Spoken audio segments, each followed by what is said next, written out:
aku Vira dan teman aku. Aku Ray, dan di sini kita bakal podcast. Nah, podcast sendiri ini tugas dari mata kuliah Isu Perjalanan Komunikasi, di mana kita akan membahas tentang review film yang udah kita tonton nih. Oke, sebelum kita masuk ke topik ya, Ray ada nggak sih film yang menurut Ray itu bagus dan Ray itu suka tonton berulang kali tapi Ray nggak bosen? Aku ada sih, aku sebenarnya suka banget nonton film, dan banyak film yang udah aku tonton sebenarnya, dan filmnya tuh tentu bagus-bagus dong, baik di Indo ataupun luar negeri. Tapi yang paling memorable atau paling aku inget itu What Happened to Monday. Itu kisahnya tentang ada nih sebuah negara yang punya kebijakan itu sepasang orang tua tuh harus punya satu anak aja. Jadi dan di situ ada 7 bayi kembar. Nah, jadi di setiap harinya tuh, jadi misal ada seorang bayi nih, bayinya kan ada 7 tuh. Jadi tiap hari tuh mereka hanya boleh keluar satu, karena namanya kan dari Sunday sampai Monday. Oh, itu anaknya sepasang? Iya, itu anaknya sepasang. Jadi ya itu jadi menurut aku plot twistnya banyak banget, karena kan kayak dari gimana dari satu orang itu bisa 7 orang tuh harus jadi satu orang gitu kan, kayak nggak kebayang aja, susah banget kan, kayak kamu harus menjadi seseorang yang berbeda gitu ketika di luar gitu. Terus kalau kamu sendiri apa nih? Kalau aku Home Alone sih. Oh, Home Alone ya. Setiap liburan aku pasti nonton itu karena menurut aku seru ya, walaupun udah tahu alur ceritanya gimana dari Home Alone 1 sama 2. Aku pasti nonton itu karena menurut aku suka aja lihat anak kecil iseng, walaupun kayaknya tuh dia tuh dibenci sama kakak-kakaknya, tapi dia tuh cerdas juga buat nangkep maling ya, iya malingnya itu. Kalau aku itu sih, Ren. Apalagi itu sendirian kan di rumah, terus rumahnya gede, masalahnya itu kayak wah keren sih. Nah, mungkin kita langsung aja kali ya ke topik bahasan kita nih, topik utama kita yang kita sendiri akan nge-review film Gi. Nah, aku coba sedikit jelasin ke teman-teman yang nonton, mungkin ada yang belum tahu nih film Gi itu apa sih. Film Gi ini film dari Indonesia, dan di film ini tuh menceritakan tentang tokoh dari Indonesia bernama Soogi. Beliau adalah keturunan Tionghoa, dan beliau merupakan salah satu tokoh yang memang sangat luar biasa dalam menulis, dalam mencoba mengkritik pemerintah. Dan dalam film ini tuh diketahui bagaimana cara beliau bisa menjelaskan tentang bagaimana sih cara kita bisa meningkatkan apa yang kita inginkan gitu loh. Nah, mungkin kalau dari kamu, sudut pandang dari film itu gimana sih? Kalau menurut aku bagus sih filmnya. Kadang kan kalau kita nonton film zaman dahulu tuh bingung ya, gimana ini waktunya kapan sih. Kalau di film gini tuh jadi tuh ada kita tuh tahu misalnya gitu waktu masih remaja tuh tahun kapan, terus waktu dia masuk kuliah tuh tahun kapan. Jadi menurut aku kita tuh nggak perlu, kan kadang kalau kita nonton film nih, ini tahun berapa ya, kita harus cari googling dulu nih. Kalau di itu kan udah dikasih tahu bulan ini, tahun ini gitu. Terus juga dalam film itu tuh nyeritain sosok Gi ya. Dia tuh iya benar keturunan Tionghoa ya, ya. Sama kan? Mungkin satu ya hampir mirip lah. Oke, boleh. Jadi gini, dia tuh nggak takut sama dia tuh berani menyuarakan pendapatnya. Kan waktu itu di film itu dia waktu masih remaja kan pernah berantem sama gurunya ya, dia hampir tinggal kelas ya. Itu aku suka sih sama sosok Gi karena ya itu dia berani. Terus juga itu zaman tahun 1960-an ya, Ria? Iya, dari 59 sampai 66 kayak. 66 dibahas di film. Ya itu sih aku sukanya itu karena keberaniannya gitu sih. Gitu kalau aku.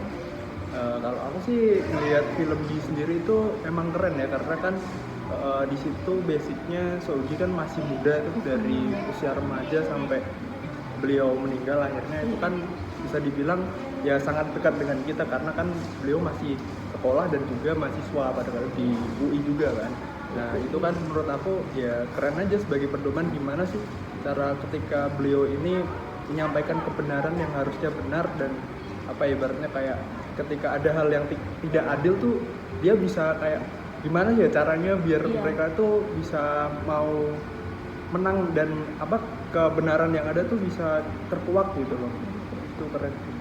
Dan filmnya tuh nggak ngebosenin, Dre, karena tuh di sana tuh nggak cerita tentang gimana perjuangannya sosok Gi untuk menurunkan jabatan Soekarno sebagai presiden saat itu, tapi di sana juga diimbangi dengan kisah pribadi dari Gi Iya. itu. Jadi menurut aku oke sih.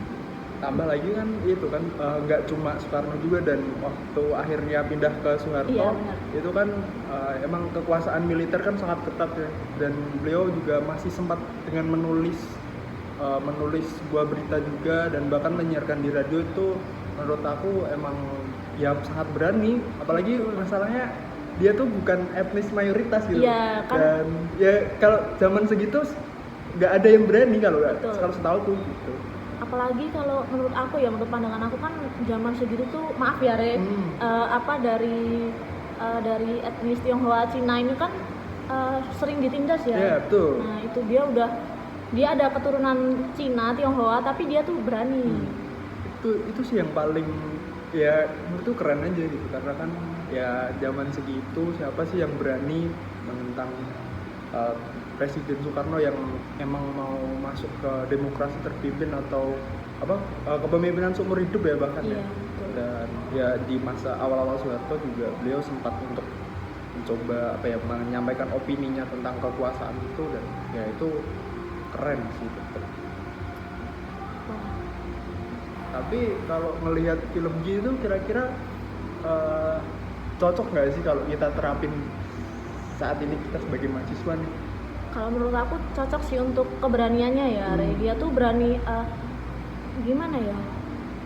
Dia tuh berani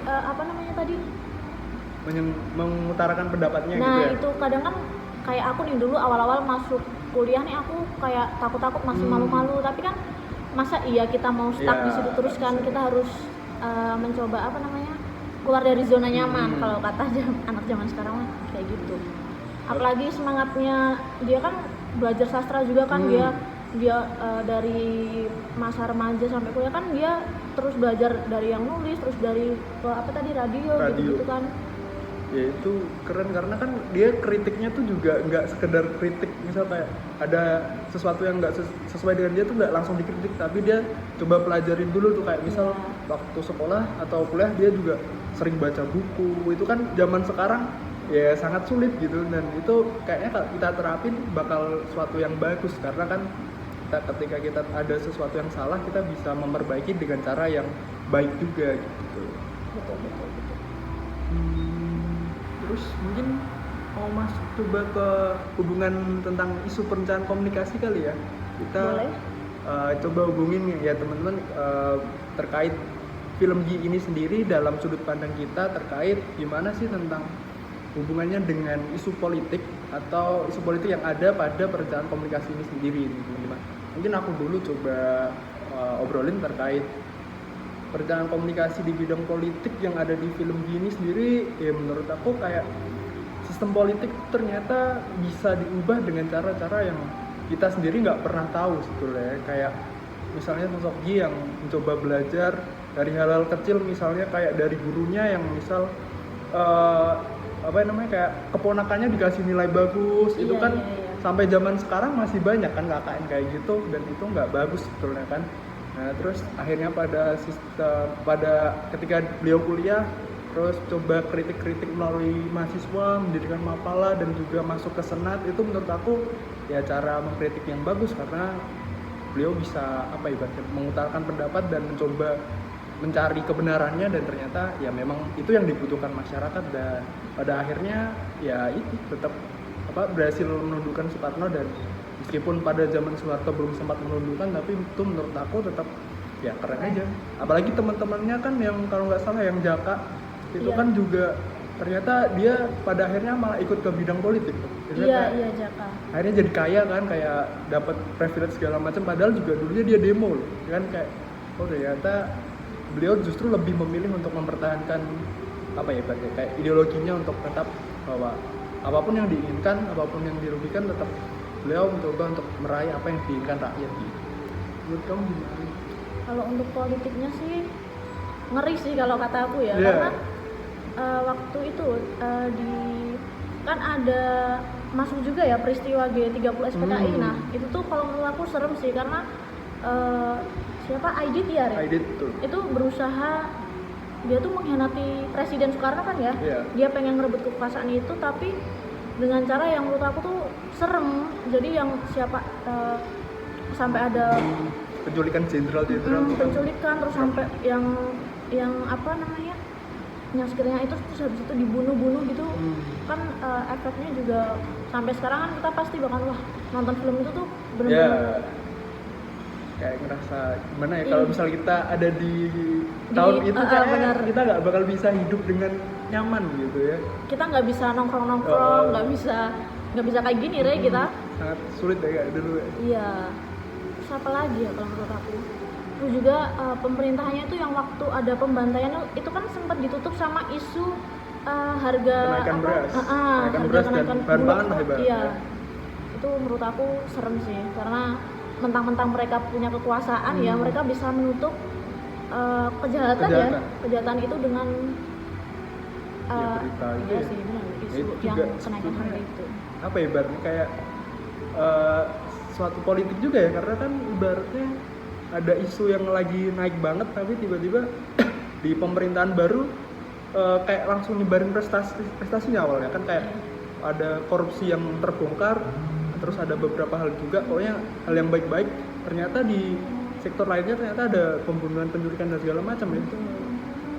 Itu Parah sih. Parah Mungkin ya. kalau aku hidup di tahun segitu nggak tahu sih bakal ngapain, paling cuma di rumah aja bingung. Takut sih aku paling juga ikut. Udah takut nanti takut kita dikira itu apa terkait sama PKI, terus juga nanti mikir wah itu naik apa harga ya, walaupun kita masih anak-anak misalnya ya, tapi kan kita tetap bakal mikirin wah gimana ya bapak ibu kita gitu kan. Mau makan juga mikir-mikir kayak. Betul. Nah, kira-kira kalau scene yang paling memorable apa nih di situ? Kalau aku yang itu sih waktu yang hampir selesai, yang waktu si Gi ini dia tuh nulis tentang pembantaian ya di Bali. Itu sih menurut aku karena dia habis nulis kan dia kan sempet kayak nggak boleh diterbitin kan sama siapa itu ya, lupa aku namanya. Des atau siapa itu pokoknya itu sempat mau nggak boleh diterbitin, terus habis itu boleh tapi sama apa namanya orang-orang yang ada di situ juga tanya juga apa ini yakin mau diterbitin, ini bahaya, terus akhirnya terbit, semua orang baca tulisan Gi kan karena Gi juga kan banyak ya yang suka sama tulisannya, terus dia diikutin kan ya, sempat diikutin. Itu sih menurut aku itu emang serem ya, apalagi waktu ada scene pembantaian di Bali juga itu kan agak dilihatin ya waktu itu waktu Han yang ditembak dan dia sangat senang kan awalnya karena kan bisa ngelihat pantai ya, tiba-tiba ternyata ditembak dan itu ya sedih banget. Tapi menurut aku yang paling sedih sih sebetulnya yang ini ya scene akhirnya justru mah kayak beliau harus meninggal di Semeru, dan ternyata ya kalau di film kan nggak dibahas secara detail kenapa beliau meninggal, ternyata beliau keracunan di Semeru, dan ya itu ya sayang banget ya kita kehilangan salah satu sosok bisa dibilang pahlawan mungkin ya, kalau beliau masih ada ya beliau pasti akan sangat bermanfaat bagi masyarakat Indonesia. Masalahnya dia juga bukan memperjuangkan etisnya doang gitu loh, masyarakat juga diperjuangkan, itu gila waktu dulu. Dia tuh dari keturunan Cina, tapi aku tuh dulu mikirnya kalau dari Cina tuh orangnya bodoh amatan enggak yang punya rasa nasionalisme yang tinggi banget loh, itu dia. Salut sih. Iya, masalahnya juga kan dia kental banget ya, maksudnya kayak waktu scene awal juga lingkungannya juga kan etisnya Tionghoa semua kan teman-temannya. Iya benar. Terus dan juga sempat itu ngomong bahasa Mandarin. Itu juga berarti kan harusnya dia kalau ya sosoknya normal pasti dia akan mikir bahwa ya aku harus memperjuangkan etis, dan ternyata bukan cuma etis yang diperjuangkan dan masyarakat, itu keren. Aku kira malah gini bakalan meninggal bakalan dibunuh waktu dia habis nerbitin tulisan itu. Aku pikir ternyata malah di Semerunya ya. Iya, sayang banget ya, tapi ya itu kisah yang keren sih menurutku di film ini. Dan ya meskipun misalnya teman-teman belum nonton nih, dan itu memang udah film cukup lama karena kan 2005 ya kalau nggak salah, itu nggak apa-apa ditonton aja, karena kan itu apa ya Bang, ya, kalau bagian dari sejarah kenapa nggak coba ditonton gitu. Itu bisa melahirkan sudut pandang teman-teman lah terkait misal ya kayak kami misal isu-isu perencanaan komunikasi, kami jadi tahu nih komunikasi apa yang coba diobrolin di sana, misal kayak ya tadi kayak sejarah-sejarah yang ada di Indonesia tentang sulitnya kehidupan di masa lampau, dan ya ada ketimpangan-ketimpangan atau bahkan kepentingan pemerintah yang sangat menutupi hak masyarakat gitu. Udah itu aja deh. Ya aku mungkin itu aja sih. Mungkin kita tutup atau kamu masih ada tambahan? Cukup kayaknya. Oke, ya mungkin itu aja teman-teman, podcast dari kami. Semoga sangat bermanfaat, dan kami hanya berusaha untuk mereview film apa yang kami tonton, dan semoga bermanfaat juga buat teman-teman. Terima kasih dan sampai jumpa. Dadah. Jangan lupa tonton